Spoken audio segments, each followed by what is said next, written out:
اعوذ باللہ من الشیطان الرجیم بسم اللہ الرحمن الرحیم۔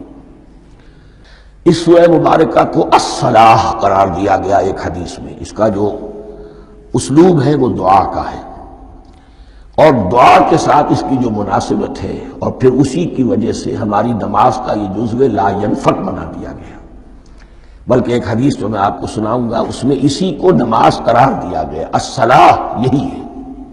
ویسے وہ حدیث مبارک موجود ہے، من لم یقرأ بفاتحۃ الکتاب لا صلاۃ لمن لم یقرأ بفاتحۃ الکتاب، جو شخص سورہ فاتحہ کی تلاوت نہیں کرتا اس کی کوئی نماز نہیں۔ اس کے حوالے سے بھی ہمارے ہاں دو مسلک ہے، ذکر صرف اس لیے کر رہا ہوں کہ آپ کے علم میں ہو، ان میں کوئی بنیادی فرق نہیں ہے۔ کسی بھی ایک رائے کا انسان قائل اور حامل ہو سکتا ہے بغیر اس کے کہ دوسرے کو بالکل غلط قرار دے، بلکہ یہ کہ اس کے لیے بھی گنجائش اپنے ذہن میں اور اپنے دل میں رکھے۔ اور دوسری آیت یہ ہے کہ اس کا حصہ نہیں ہے۔ اسی اعتبار سے یہ کہ یہ سورہ مبارکہ نماز میں پڑھی جانی ضروری ہے، لا صلاۃ لمن لم یقرأ بفاتحۃ الکتاب۔ البتہ یہ اختلاف ہے، یہ بات جو میں ذکر کر رہا تھا جو ذہن سے نکل گئی، کہ آیا مقتدی جو ہے امام کے پیچھے کھڑا ہو کر جب نماز پڑھ رہا ہو تو کیا اس صورت میں بھی اس کے لیے لازم ہے کہ سورہ فاتحہ پڑھے؟ اس میں دو رائے ہو گئی، بلکہ تین۔ ایک رائے انتہائی ہے اور وہ فقہ حنفی کی طرف منسوب ہے کہ اگر آپ امام کے پیچھے مقتدی کی حیثیت سے نماز پڑھ رہے ہیں تو کسی بھی رکعت میں آپ سورہ فاتحہ نہیں پڑھیں گے۔ ایک دوسری بالکل برعکس رائے ہے، وہ امام شافعی رحمۃ اللہ علیہ کی ہے کہ ہر حالت میں، چاہے امام جہری رکعت پڑھا رہا ہو جس میں وہ بلند آواز سے سورہ فاتحہ پڑھ رہا ہو، اور چاہے وہ سری رکعت ہو، ہر حالت میں مقتدی کو بھی پڑھنی ہے۔ ایک تیسری رائے بین بین ہے، وہ امام مالک کی ہے رحمۃ اللہ علیہ، کہ جو سری رکعت ہے جس میں کہ امام بھی خاموشی سے پڑھ رہا ہے، مقتدیوں کو بھی پڑھنی چاہیے۔ جو جہری رکعت ہے جس میں کہ امام بلند آواز سے پڑھ رہا ہے، اس میں مقتدیوں کو خاموش رہ کر پوری توجہ جو ہے سننے پر صرف کر دینی چاہیے۔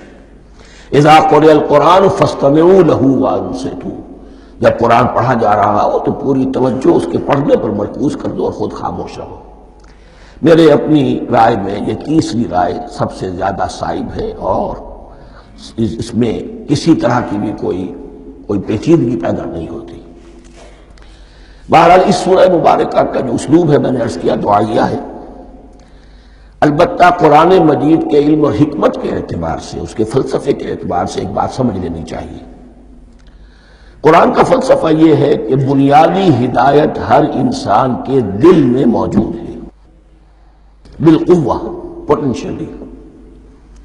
یہ جو قرآن مجید یا اللہ کی کتابیں نازل ہوتی ہیں، یہ انہیں ایکٹیویٹ کرتی ہیں، وہ اندر کی جو ڈورمنٹ کانشسنس ہے، خوابیدہ شعور جو ہے، اسے بیدار کر کے، اور پھر یہ کہ اسے اجاگر کرتی ہیں۔ ہر سلیم الفطرت انسان اور سلیم العقل انسان، دو سلامتی یہ شرط ہے۔ سلیم الفطرت، نیچر پرورٹڈ نہ ہو، فطرت مسخ نہ ہو گئی ہو، عقل سلیم ہو۔ ان دونوں چیزوں کا نتیجہ یہ نکلتا ہے کہ وہ انسان از خود، بغیر کسی وحی کی رہنمائی کے، بغیر کسی نبی کی تعلیم کے سے استفادہ کیے ہوئے، از خود بھی کچھ حقائق تک پہنچ جاتا ہے۔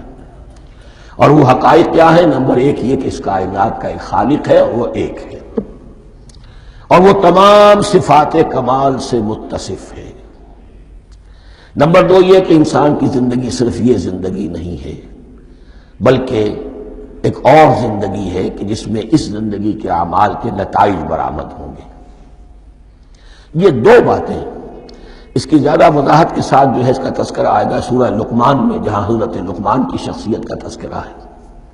لیکن یہاں صرف یہ بات سمجھ لیجئے کہ قرآن کا فلسفہ یہ ہے کہ ہر انسان میں، ہر فرد نوع بشر میں، جو اپنی ولادت کے وقت مسلم ہوتا ہے، حضور کی حدیث ہے کل مولود یولد علی الفطرہ ابواہ یحودانہ او ینصرانہ او یمجسانہ، ہر بچہ نوع انسانی کا فطرت اسلام پر پیدا ہوتا ہے، وہ فطرت کے اندر وہ ہدایت ودیت ہے۔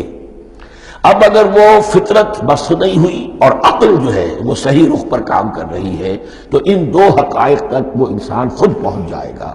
لیکن ان دونوں حقائق تک پہنچنے کے بعد اب وہ دست بستہ دعا کرے گا کہ اے رب اب مزید ہدایت تو مجھے عطا فرما.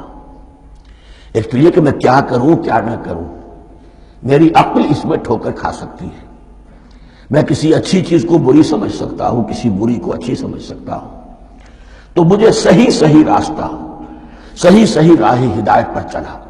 یہ دعا ہے جو انسان کرتا ہے جبکہ وہ ایمان باللہ اور ایمان بالآخرہ تک خود پہنچ چکا ہوتا ہے، اور یہ سمجھتا ہے کہ صحیح زندگی کا رخ یہی ہے کہ جس رب کو میں نے پہچانا ہے کہ وہ اس کائنات کا خالق ہے اور مالک ہے اور رب ہے، میں اس کی بندگی کروں، اس کی اطاعت کروں، اس کا حکم مانوں، اس کے راستے پر چلوں. لیکن وہ راستہ کون سا ہے؟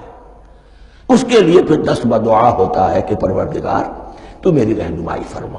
یہ مقام ہے کہ جہاں آپ سمجھ لیجئے اپنے آپ کو بھی آج اس جگہ پر تصور کرتے ہوئے پھر اس سورہ مبارکہ کو پڑھیے کہ آپ اس مقام پر اللہ کے فضل و کرم سے پہنچ چکے ہیں کہ اللہ کو آپ نے پہچان لیا اور اس کی توحید کو جان لیا، اس کی جملہ صفات کمال سے آپ واقف ہو گئے. آپ یہ بھی جان گئے کہ بڑھ کر اس کے حضور میں حاضر ہونا ہے اور وہ حساب کتاب لے گا. پھر آپ نے یہ عہد بھی کر لیا کہ اب زندگی گزارنی ہے اس رب کی بندگی میں، اسی کی فرما برداری میں. اب یہاں کھڑے ہو کر آپ پوچھتے ہیں کہ اللہ مجھے وہ تفصیلی ہدایت عطا فرما. ایسا نہ ہو کہ کبھی میں کسی راستے پر چلتا ہوا کسی پگڈنڈی پر مڑ جاؤں اور وہ تھوڑی سی جو ڈیوییشن ہو میرے راستے کی وہ میری عاقبت کو برباد کر دے. یک لحظہ غافل گشتم و صد سال راہم دور شد. اس لیے کہ ہوتا یہی ہے سیدھے راستے سے ذرا سی کوئی پگڈنڈی جو ہے تھوڑے سے اینگل پر نکلی ہے، لیکن جب چلتے جائیں گے آپ تو جتنا آگے بڑھیں گے اس پر اس راہ صراط مستقیم سے آپ اتنے ہی زیادہ دور ہوتے چلے جائیں گے. یہ ہے قرآن مجید کی حکمت اور فلسفے کے اعتبار سے اس سورہ مبارکہ کا مقام.